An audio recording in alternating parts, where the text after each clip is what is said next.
So last week, the trade si Luka Doncic from the Mavs to the Lakers is sa mga biggest trades in history. Sobrang dami nagulat sa trades na to. Even ako, naalala ko, nung nangyari to parang gabi na, midnight, tapos parang napamura yata ako sa parang di ako makapaniwala. Ang daming din naniniwala sa nangyaring trade na to. Hindi ko i-discuss ngayon kung ano yung nangyari sa trade, and medyo late na ako actually na isang linggo. Dapat last week ko pa to na i-topic sa episode. Kaso nagkasakit ako last week, sorry guys. So hindi ako nakapag-film ng episode last week. So medyo sayang, pero try ko pa rin humabol. At least makakapag-share ako ng insights ko kung ano yung tingin ko dun sa naganap na trade. And since lagpas isang linggo na yung nakalipas at nakapaglaro na si Luka, edi pwede na natin idagdag kung yung mga napanood ko kung fit nga ba siya, kamusta yung playstyle niya sa Lakers and all, kung ano ba yung kung may chance ba sila manalo this year. So yun nga, isang super blockbuster trade ang nangyari nung nakaraan nung matrade si Luka Doncic sa Lakers for Anthony Davis. Parehong nag-swap ng superstar itong mga teams na to. Maraming hindi makapaniwala sa nangyari kasi parang bakit mo iti-trade ng isang 25-year-old generational talent para sa isang 6'11" na still in his prime, 'di ba? Anthony Davis, when healthy, still one of the best if not the best power forward sa NBA. Yun nga lang, ang problema kasi kay Anthony Davis is he's older, he's 30 something, and lagi siyang hindi healthy, lagi siyang injured for some reason. Parang hirap ng i-count, ang hirap ng mag-rely sa pagiging healthy sa health ni Anthony Davis. Although, yun nga, when healthy, Anthony Davis is still, like I said, one of the best, if not the best power forward that can help any team win a championship. He's gonna produce. He's one of the best defensive big men in the NBA. Still. So, pero yun nga, dahil nga sa isang generational talent considered si Luka Doncic, dami nagulat sa trade na to.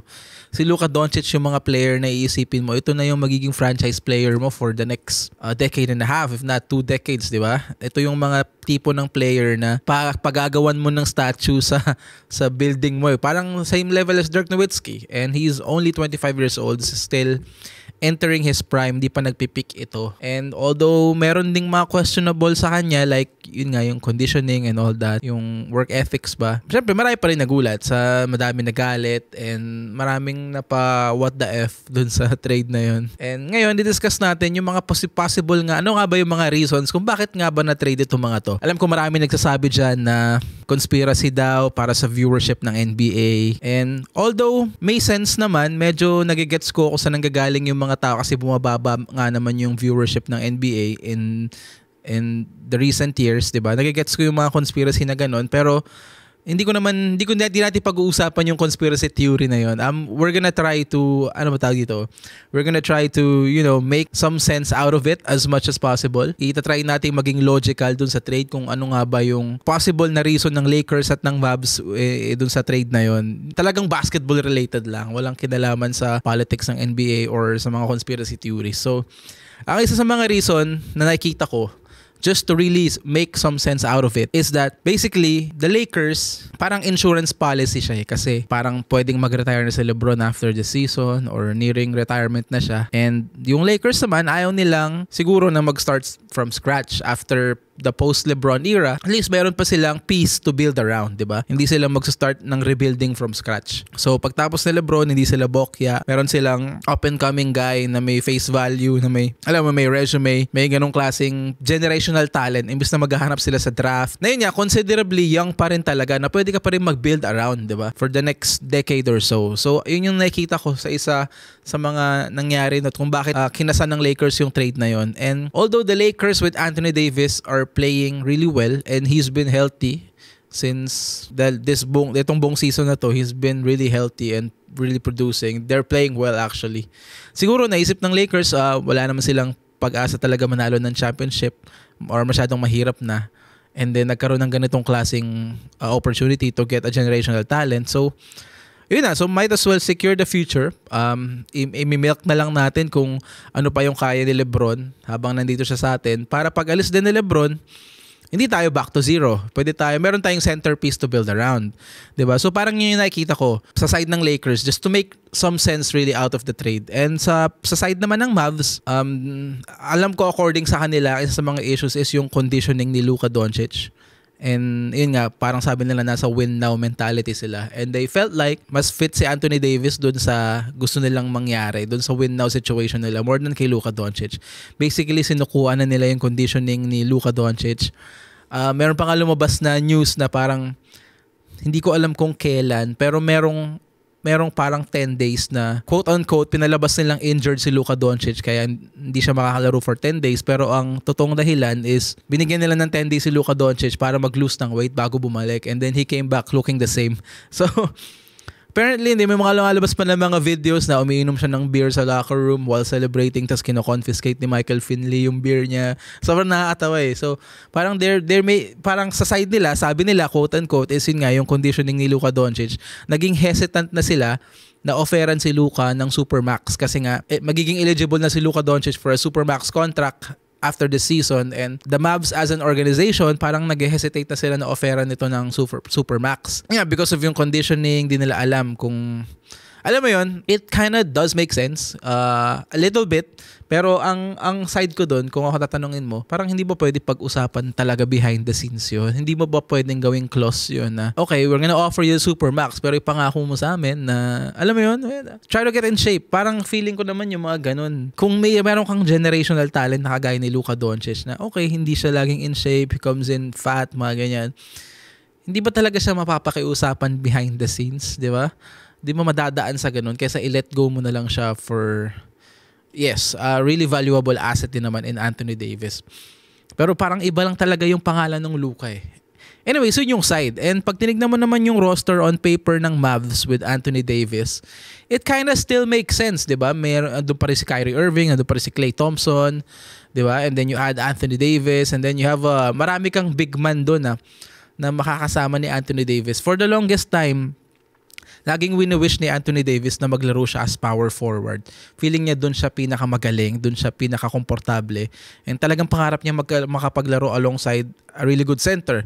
And the Mavs just have that in a young center na si Derek Lively, which is another defensive center. Medyo similar yung playstyle niya kay Tyson Chandler.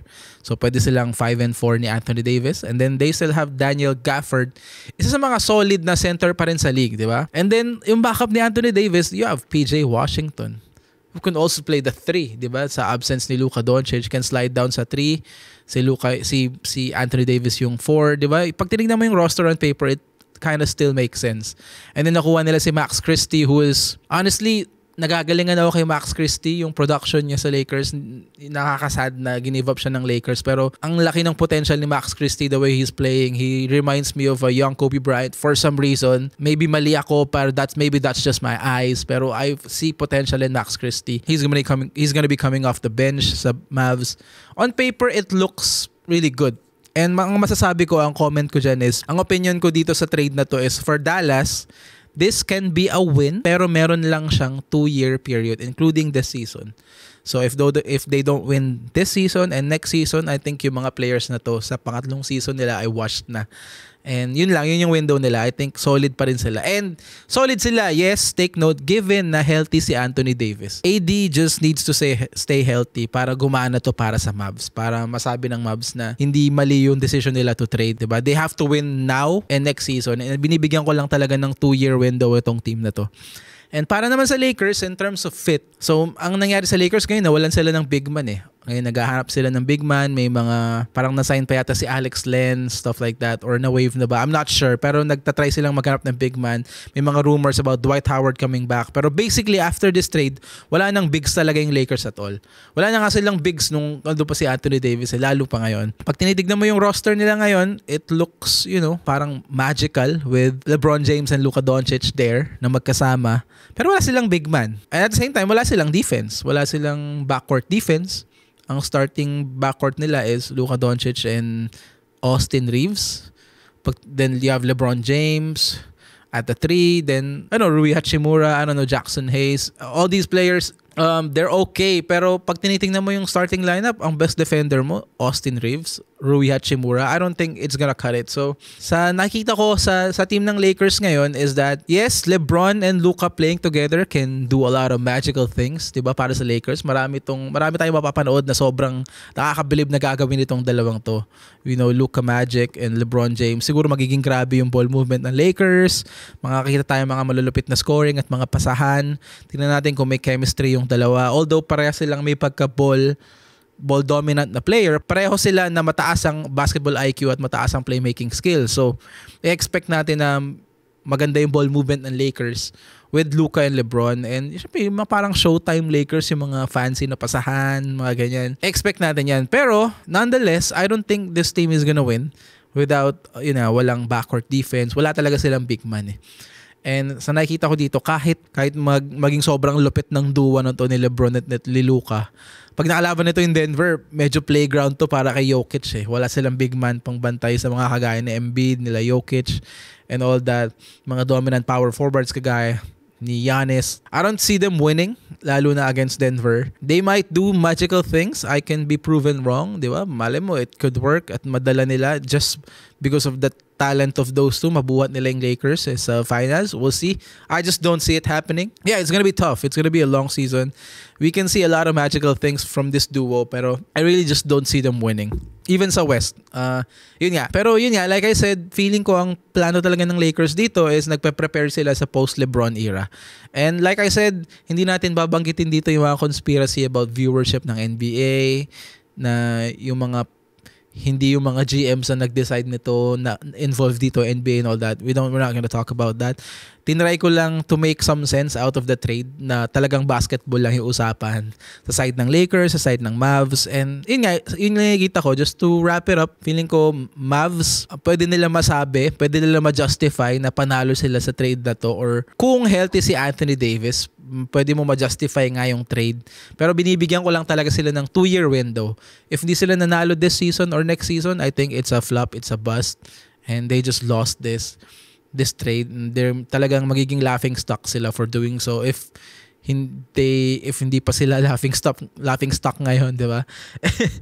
And ayun, para sa Lakers, yun nga, preparing for post-LeBron era. Pag nag-retire na si LeBron, maybe this season. Lagi naman sila sabi ni LeBron dati na basta makapaglaro lang siya on the same team kasama si Bronny, okay na siya. Pwede na siya mag-retire. So, hindi natin alam yung mga usapan nila behind the scenes kung magre-retire na ba si LeBron or 1 or 2 more seasons. Pero I think ang maganda dito na idulot sa Lakers is that post-LeBron era, you're not rebuilding from zero. Meron kang nakuwang isang generational talent pa rin na 25-year-old na bata pa. You can still build around na hindi ka from zero na maghahanap ng talent sa draft at magde-develop na. It could take a long time. Ngayon, meron ka na, alam mo na kung sino yung centerpiece mo. You're just gonna build around him.